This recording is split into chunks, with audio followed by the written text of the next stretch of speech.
Welcome.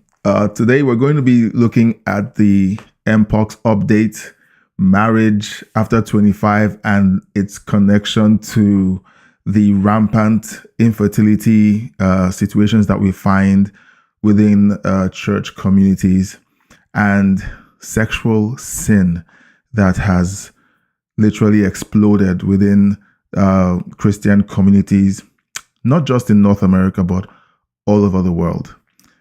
This and much more in this episode.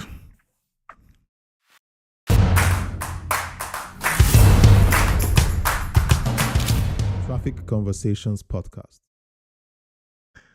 Yeah, so thanks for being a part of tonight's episode. Now, once again, I would like to thank you for being a part of what we're doing here.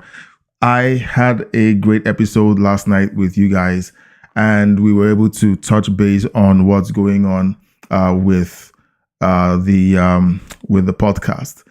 And one of the things that, of course, I did mention was the fact that some of the episodes would be might be late because of some of the dynamics we're trying to work out on the home front. But I do appreciate your patience. The entire episode, for the most part, covered some of those conversations around how the podcast is run and what might happen on days like today when the kids go to bed late. So today we are jumping into first of all, an update on the Mpox situation. We will be touching on news like that going forward, so that we are not in the dark concerning what's going on in the world. So let's start with our news report on the Mpox emergency. All right. Now, I get my news from ground news. Ground news allows me to find news and figure out which news is far right news, far left news, or news that is as neutral as it can be right down the center. Either way, if the news is too far right, it creates an air of uncertainty, lots of animosity towards those on the left, which, as a person of faith, I try my very best to avoid. There's this thing that happens with us. Now, if you're listening and you're a disciple of Jesus, one of the things that happens is there's this constant struggle with loving the person who decides to pitch his tent on the opposite side of things. All right. Today we talk about the left and the right. Okay. So I go through YouTube, I go through news websites to look for the news. And many times the news is either too far left or too far right. But ground news allows me to find news that is right in the middle, that gives me all of the information I need, okay, concerning the situation. And that's basically what I use whenever I present the news here on the podcast. So this is quite a neutral take on the Mpox global health situation. The headline is not so sensational, so I'm happy with that. So let's just jump in. The World Health Organization declared Wednesday the recent outbreak of Mpox a global health emergency, warning that the new, more contagious strain of the virus could spread further internationally. Nearly all of the reported cases and deaths, 95%, have so far been in Congo, where the outbreak originated. So right now, what they're saying and not saying is that all so far is contained in the Congo. All of the deaths that have happened within the Congo, where the outbreak originated. Now, if you don't know what Mpox is, it often affects rodents or non-human primates, such as monkeys, but can occur in people as well, according to the Mayo Clinic. Most cases have been reported in Central and West Africa. There are two types of Mpox, clades 1 and 2. Clades 1 and 2. Clade 1 typically causes more severe cases of the disease and has a higher likelihood of leading to death. That's clade 1 compared to clade 2. The Mpox outbreak that began in 2022 was caused by the less severe clade 2 virus. The global health emergency that the WHO declared this week is linked to the more severe clade 1 strain. Right, so something happens all the way in Congo, and the WHO wants the whole world to panic. Why not deploy assets like the WHO has always done over the last 50 years to the location where these incidents are taking place and quarantine the airports or quarantine people, have stations at the airports to isolate people who might be showing symptoms? I mean, first of all, I don't see much of that happening in the Congo unless I've been living under a rock. So if you have any information on that, please let me know. Okay, let me know. Because I don't want this to be a situation where I am simply giving my own take and then there's something happening that I haven't seen. I'm reading from the website. There's no mention of the WHO having gone into the Congo to address the issue and try to contain it within the Congo. That's usually what happens. This was reported in 2022 and 2023 went by, and then now we're in the summer of 2024 and they're saying, oh, look, it's a global emergency now. I don't like the way it smells. It smells like 2020 all over again. And today there was a video released by Donald Trump where he basically said, hey, look, this smells funny, and what do you know? It's another election year, and another global health situation is being announced right on cue. So there's a lot of suspicion there, and honestly, the health institutions have done a fantastic job at getting people to trust them. So if this is a thing, then we should be looking at asking questions about why this wasn't contained before it got out of hand. I'm just saying. All right, symptoms. Mpox is related to smallpox, but usually considered causes milder symptoms, including fever, chills, body aches, swollen lymph nodes, fatigue, headache, and respiratory symptoms. Patients will often get a rash located on hands, feet, chest, face, mouth, or near the genitals. The Centers for Disease Control and Prevention, the CDC, said that these are the symptoms. The rash will go through several stages, including scabbing before it heals. The rash may look like pimples or blisters and may be painful or itchy, the CDC said. In previous Mpox outbreaks, lesions appear mostly on chests, hands, and feet, according to the Associated Press. The new strain causes milder symptoms and is more likely to cause lesions on the genitals, which can make the disease more difficult to detect. This is not as devastating as the Ebola virus. I was in Nigeria when the Ebola virus emerged, and it was frightening. I literally had to mop my my living room with bleach every single day, twice a day, once a day.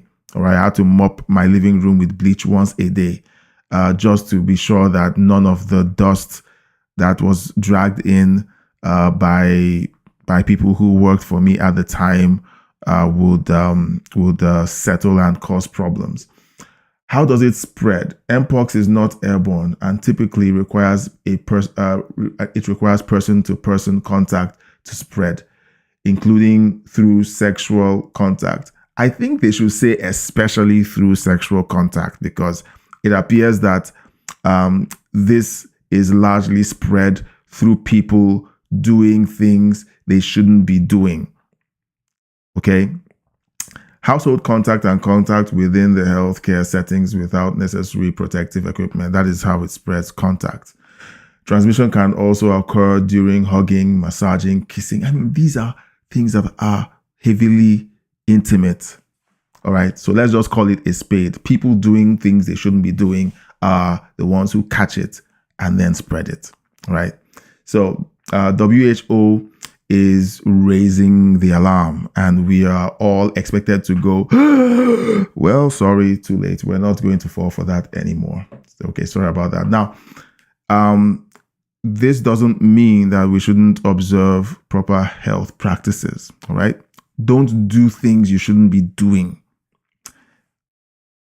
And you know what? If we all follow that piece of advice, everything should be fine. All right. So I would opt for that being the message. Okay. The message that is being spread and communicated, to everyone. Don't do things you shouldn't be doing. Spend more time. Spend more time doing constructive things and not being naughty. All right. So that is it for this Mpox update. So anyone who has been anywhere near the Congo definitely should check themselves in whenever they find themselves coming down with symptoms like fever, rashes, and so on. And anyone who's been close to them, basically, you know what to do. Quarantine anyone who has been to the Congo. Tell them to sit this one out for a couple of weeks until it's clear that they have no symptoms, and everything should be fine. They haven't reported deaths. I think they said there's a 3% or 2 point something percent or 3% chance of death, and that is a low margin. But you know what? People tend to panic whenever the word death is mentioned. So let's jump on to the next topic. This topic is one that concerns young people who want to get married. There is a spate of, let me call it an epidemic, since we're using the phrase right now, but it's an epidemic of, let me start with people of African descent, because that is what I know. All right. However, I have spoken with people of European descent who live in North America, who have equally said that this is becoming the case, and that is that there is an increasing case of adults not getting married until they are way past the age of 25. I picked this topic because I've had conversations with men of different races. Okay, different races. I've spoken with Caucasian and Black, and I haven't spoken with Indian or Chinese, but Caucasian and Black. I will be honest; those are the ones I've spoken with. But I think the sentiment is the same, because we're talking about a cultural norm that is fast taking root. We have young, virile African men and Caucasian men who today are opting to not get married until they are approaching their 30s, and quite a number of them don't get married until they are way past their 30s. I have expressed my concern concerning this situation for several reasons. And I had a conversation with several groups of men about this. There is a reason why many of them said they didn't want to get married so early. A few of them said it had to do, in fact, most of the answers I got were financial in nature. It wasn't an issue of them not finding the right person, but it was an issue of them struggling with putting together a financial nest egg that would give them the qualification they thought to be able to have a woman as a wife and take care of her. And the more I discuss with people, the more I see this as becoming, on one hand, a cultural expectation. The culture expects you to be independent, have all the money you need, take care of business. That's what the culture expects. But everyone knows that a young person who is starting out in life needs all the help they can get. In the 16, 17, 1800s, especially between the 17 and 1800s, most of the colonials who lived in North America and even in England had this culture of men waiting until they worked long enough to either own property or have prospects that would allow them to take care of a family. Many of them would not be ready until their mid-30s. And then they would find a young wife who was maybe between the ages of 16 and 20 years old. And they would have an age gap of 20 years. And that would be the person that this man would marry and start a family with. Today, a lot of people would look at that and say, yuck, he's a cradle snatcher.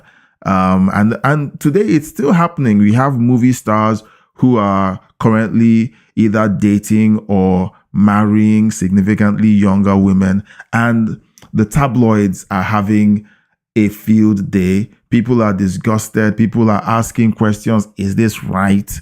Why should this actor who is approaching 60 or even in his 60s be marrying this young lady who is 21 or 22?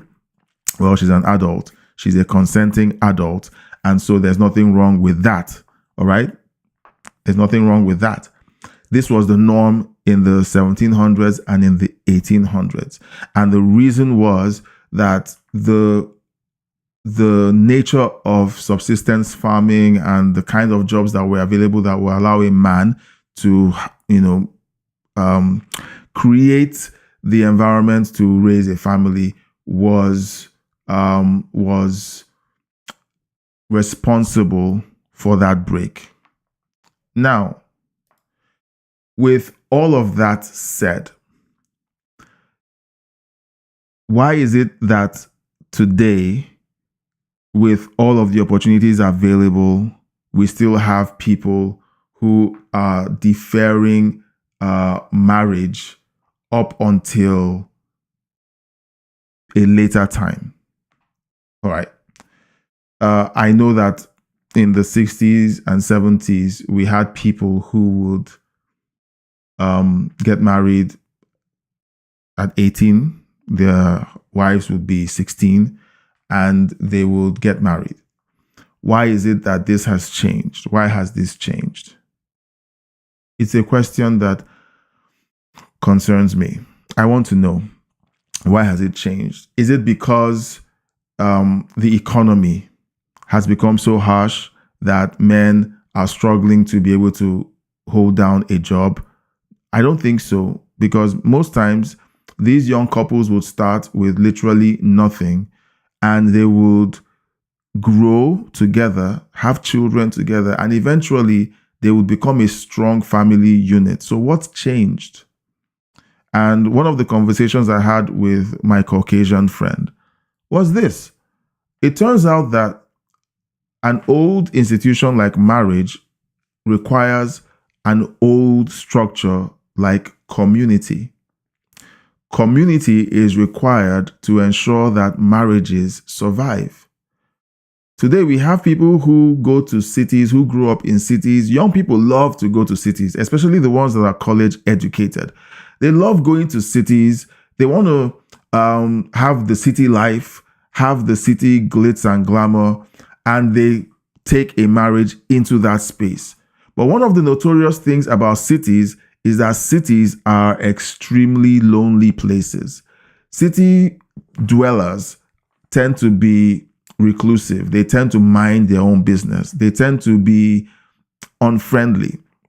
And when you have a family that requires the support of a community and you try to raise a family in a city, that is where problems begin, because one, you don't have the community that is structured around you to help you, to assist you. If you're struggling financially, your friends, your family, brothers, sisters, cousins, 10 times removed, will be around you to assist you. One of them would kill an elk and they would share the elk with you. Even if it's just a hind leg, they would send it to you to assist you during your time of growth as a new couple. That is the way things worked at some point. Now, if I am speaking out of turn, please leave a comment and let me know this is wrong, this is not how it was. But bear with me. Marriages that were forged in those years, in the 50s, 60s, 70s, and even older than that, had community around them. Today, young men, young women get married, and then they jump into their Cadillac, and then what do they do next? They leave town. They leave their family, friends, relatives behind, and they drive into town. And then while they are in town, they struggle, and most times those marriages don't last. Maybe I'll do another episode where we break apart or deconstruct why it is that today there's such a high failure rate in marriages. It is related to this issue of community. Now, back to the issue of marrying beyond 25. So now most young people who grew up seeing the struggle of their parents or relatives who were married and lived in the cities, most of them struggled and even had divorces. Most of them had horrible relationships. And so they said to themselves, well, I see that this is a horrible idea. Therefore, I will not get married. I will wait until I am old enough, rich enough, wealthy enough to be able to take care of business. And then what happens? They delay the process until they are much older, and they marry.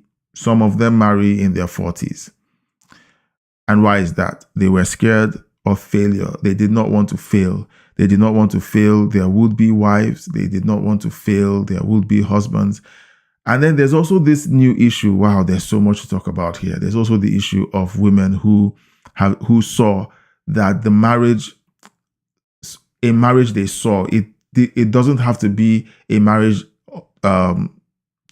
between people that they were related to, but it could have just been a marriage that they heard about, or a marriage they saw at the movies, a marriage they read about in the tabloids or newspapers, that basically portrayed a man who was the breadwinner and his wife was a stay-at-home mom, a housewife.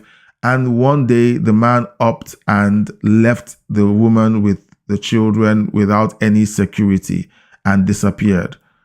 Those cases were very few. They were very few. Men rarely upped and left their families. They were very few. But do you know what happened? Those few cases were blown out of proportion. They were like, oh, this is happening every day. And the women would be told, if you want to marry, make sure that you have security, protect yourself. And what does that protection mean? Get more educated. And after you've been educated, get a job. And after you get a job, climb up the ranks, become financially secure. Then you can get married. And so today you hear women who talk about either being accomplished in their careers or you see other women who want to marry a man who is already accomplished in his career. Well, I hate to break it to the ladies, but if you're looking for a man who is accomplished in his career, then get ready to marry someone who is at least 10 to 15 years older than you. If you're looking for that Hollywood romance of having someone who is close enough to your age so that both of you do the things young people do, and you walk hand in hand through the park, and you have everything you need, you drive a convertible, and all of those nice things you saw in the movies that inspired you to want to have that kind of life, it's not going to happen with someone who is close enough to your age. You have to wait for someone, or you have to accept a proposal from someone who is significantly older than you are. So that's a news flash. My focus today, after over 20 minutes of setting the background, is this.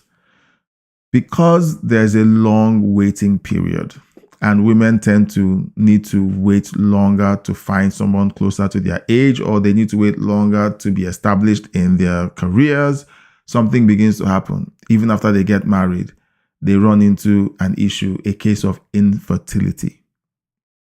Yep. Infertility.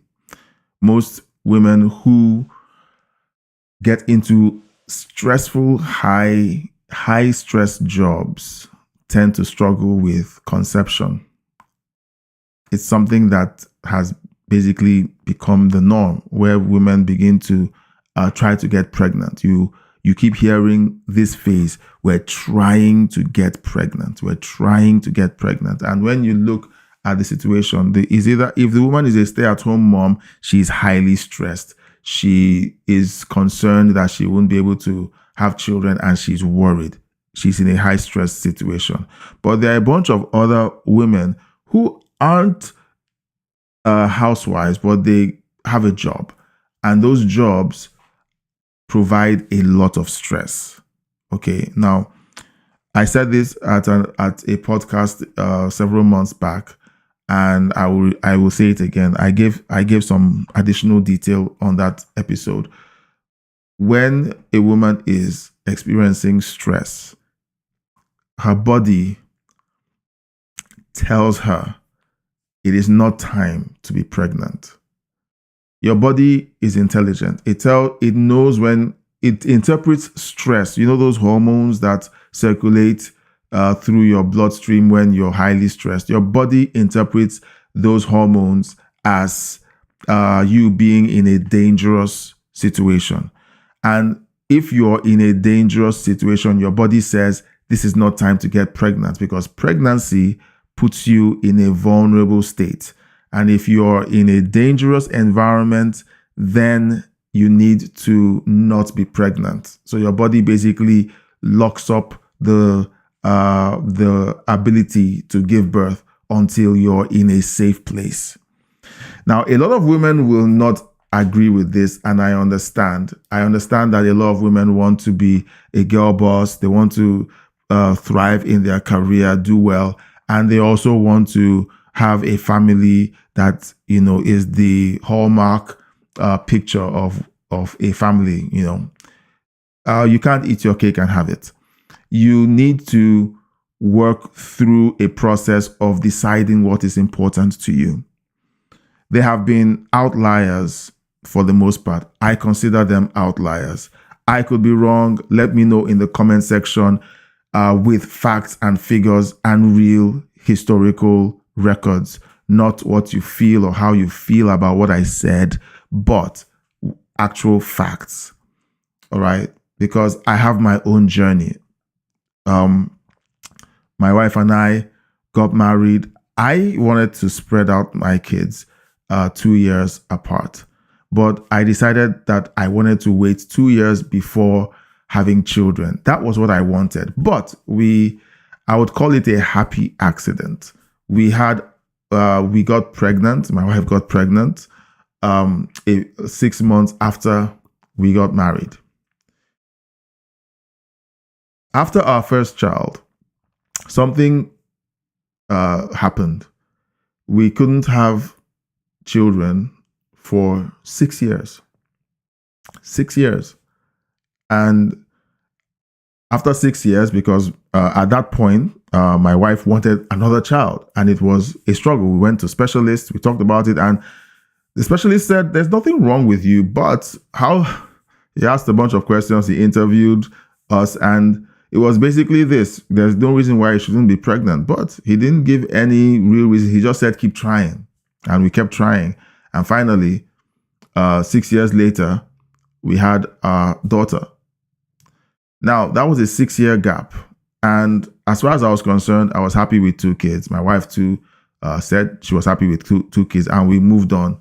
There were talks about the possibility of maybe more children, but we were basically just spitballing. And finally, a few days before she got on the plane to move to North America, we found out that she was pregnant with our 3rd child. And this was another 6 years separating the second child from the last child, another 6 years. I sat back after a while and I was considering this scenario, and I felt there was a reason why this was happening. And it occurred to me that the reason why this was happening was that my wife was in a high stress situation. She was employed, had responsibilities at a corporate job.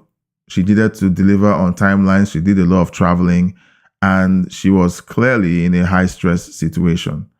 And we lived in a city that is legendary for its traffic. You could spend hours and hours in traffic, and that was also a high stress situation. So this is my theory. We did not get our children in the right spread. Okay, we didn't have the 2-year gap simply because her body knew that she was in a high stress situation, interpreted it as an unsafe space to have children, and delayed her ability to conceive both times. That's my theory.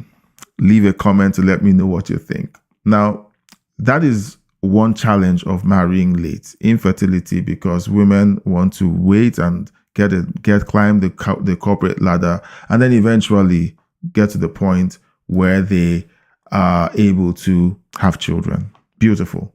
Now they want to have children, but their bodies have been trained to not have children because not a safe place. That's one challenge of getting married late. All right. Leave a comment if you disagree or agree. Let me know. The second thing that bothers me, which is really where this conversation is heading, is what begins to happen to both the men and the women, but largely to the men. Most men who wait beyond 25 to get married begin to struggle with their libido. You know that thing that tells you that it's time for you to start procreating. Yeah, that thing. It's not, in North America, and also by extension, other countries that look up to North America, like the African countries, have borrowed from the dating culture that has evolved over the last 50 years, which involves excessive dating and inordinate sampling of the candidates. And when I say sampling, I simply mean sleeping around. When people say they are going on a date, what they mean in essence is that they are going out on a sampling spree. They are not dating. They just want to taste all of the hors d'oeuvres and all the snacks and desserts that present themselves in the name of dating. And that's really an unfortunate thing, because sex is not something that you dole out as a sampler, like you're sampling a perfume or sampling a cake to figure out which one you want. When you have sex, you're giving a piece of your soul to the next person. And when you sample too many souls, it gets confusing. We'll talk about that during another episode maybe. But it is a confusing thing to have so many souls connected to you, because when you have sex with someone, you essentially marry that person. All right? That is why the scriptures say, for this cause a man shall leave his father and mother and cleave to his wife, and they shall both become one flesh.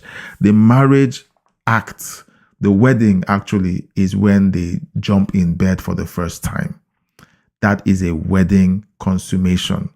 What happens with a lot of people is that they bypass the ceremony of accountability, which is where you have witnesses who watch you promise each other that both of you will never leave each other and you will both treat each other with respect and honor. And then you consummate the ceremony with a sexual act for the first time. Well, what most people do is that they bypass the sexual act, they hop in bed, consummate the union without any security or witnesses, and then they get up and say, well, this was a one-night stand, and they move on.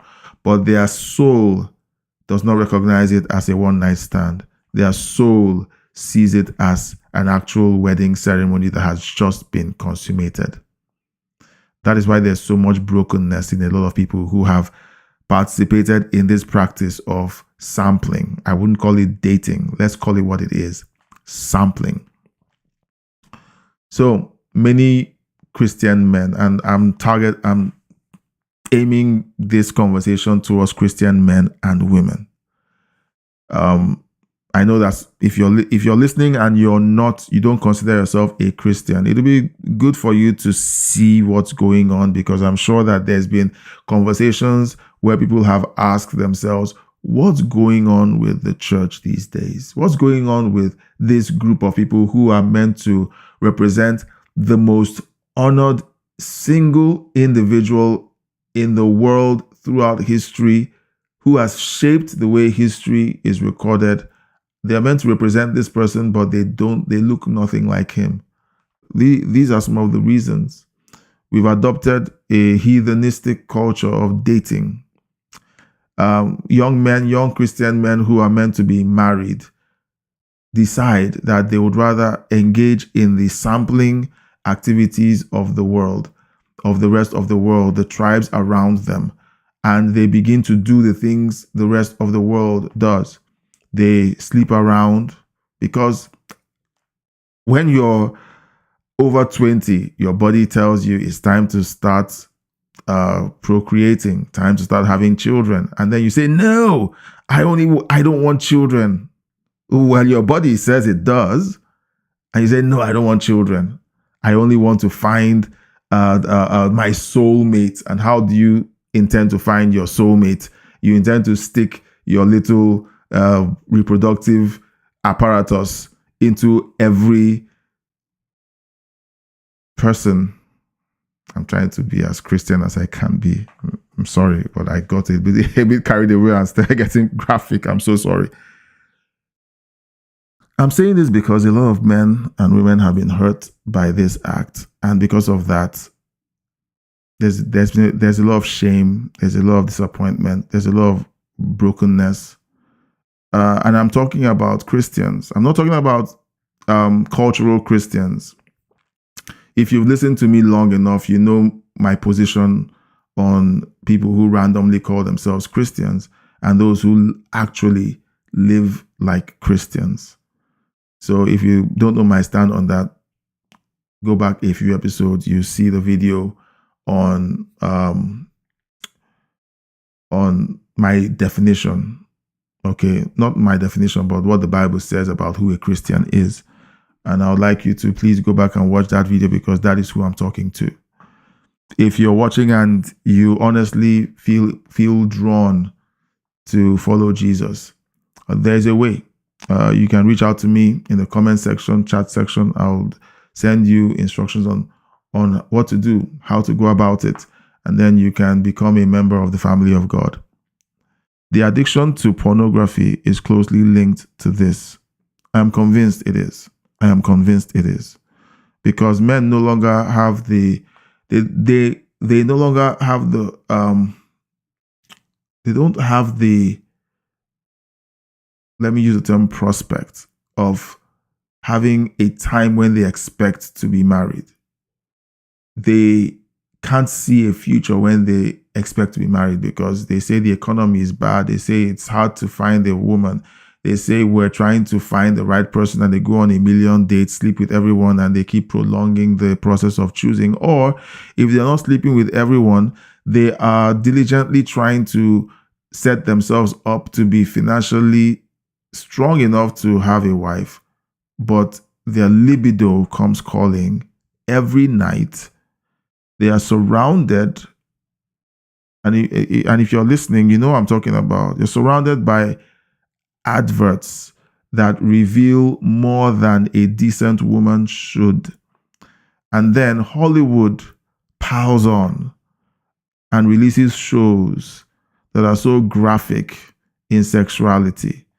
And then, as if that's not enough, you have pornography freely available on smartphones and devices that you take into your room. And you have access to viewing lewd images and masturbating to them. And masturbation is really very deceptive. It makes you feel like, okay, I'm not doing anything. I'm just by myself, pleasuring myself, looking at pictures that stimulate me and turn me on. And that tends to make a lot of men feel like, okay, well, I have an out. I have a way of satisfying myself until I'm ready to pursue a serious relationship and get married. And most men who spend time actively participating in pornography and masturbation tend to be quite timid and cowardly individuals. Now that I say cowardly because most of them they want to avoid the stigma of sleeping around, and so they think that the escape route is masturbation and watching pornography. So that's a cowardly way out. I'm not saying that they should go out of their way to sleep around, but I'm saying neither is right. One is cowardly, and the one that is cowardly is the one where the man has to resort to hiding in a room, looking at images he shouldn't be looking at, and masturbating. There's such a rise in this practice among Christian men. It has been reported that this has also infiltrated the pulpits of many churches. I was with a group of men several months ago, and we were discussing the issue of pornography in the church, and someone said about 40 to 50% of men in church are struggling with pornography. And another man in the meeting chimed in and says it's much higher than that. And that said, I got really concerned. It's a lot higher than that. That means we're looking north of 70% of men in Christian churches are struggling with pornography. And many times, it was introduced to them by friends. They were exposed to it by people that they respected. But other times, they found it because it's prevalent around us right now in media, in movies, on the internet, readily accessible on your phones. It's right there for the taking. And because of that, many young Christian men hide in shame, partake in pornography, and their lives are stuck. Sexual sin is still sexual sin. Why is the world decaying right from under our feet? Didn't Jesus call us the salt and the light? Didn't he say that we are the light of the world? Aren't we the ones who are called to reconcile men with God? Why is the church so weak?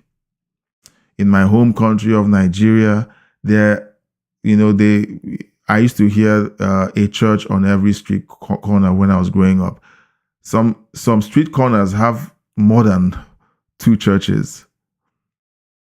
And the society is so destitute of honor, of righteousness, of goodness. And the same can be said with the West. Why is all of this happening? And it's not because God is not strong enough to change the society, but He intends to change the society through us. But when we, the men in the Christian community, are tied down and weighed down by sexual sin, we lose our ability to change things. We're like Samson with his hair cut and with his eyes gouged out, unable to see, unable to act or change anything.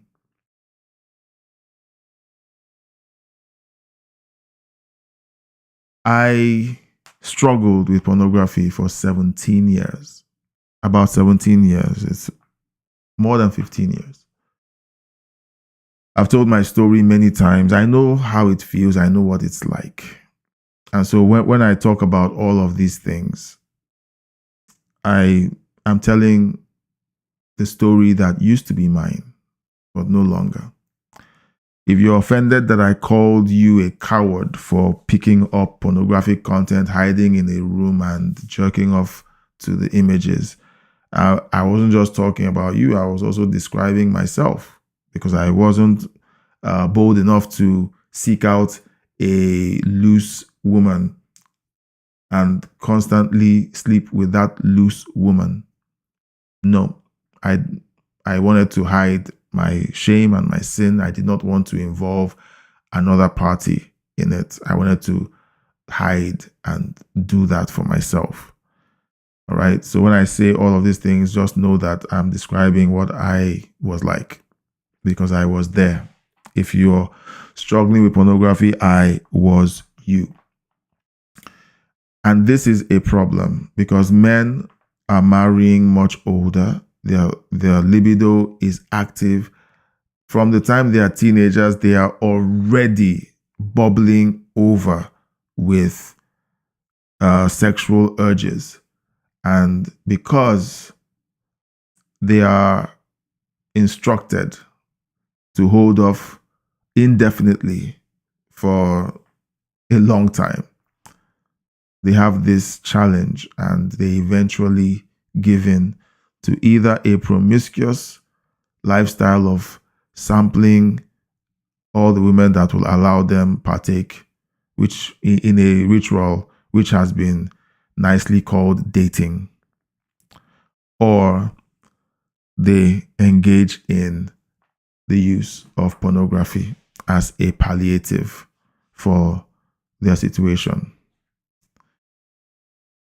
Marriage after 25 is a really precarious thing. So you have gone through all of the rounds. You have discouraged us from getting married older than 25. You have literally ripped us new ones, and you want to let us know that it's a bad idea to want to have a career, but to start a family as young as you can. What do you suggest, O wise and noble sage? Well, if you ask, here's what I would suggest, and it's a suggestion. I don't want to pretend to know everything. I want to say what our elders did works. You build your family in community. That means build a community or be part of a community where when you do want to get married, you find a decent young Christian woman within that community. I know that this part of the podcast, maybe by this point, there's been a massive drop off of a lot of people who don't consider themselves Christians. But this is what made societies in the past work. They had communities, they had families that were connected. They married among themselves. They knew who the kids were. They knew who the parents were. They knew the kids who were good girls, who would be compatible with their sons, and they married. And those couples, the new couples, stayed within reach of the community so that if they needed help, there were women, there were men who could come around and encourage them and help them.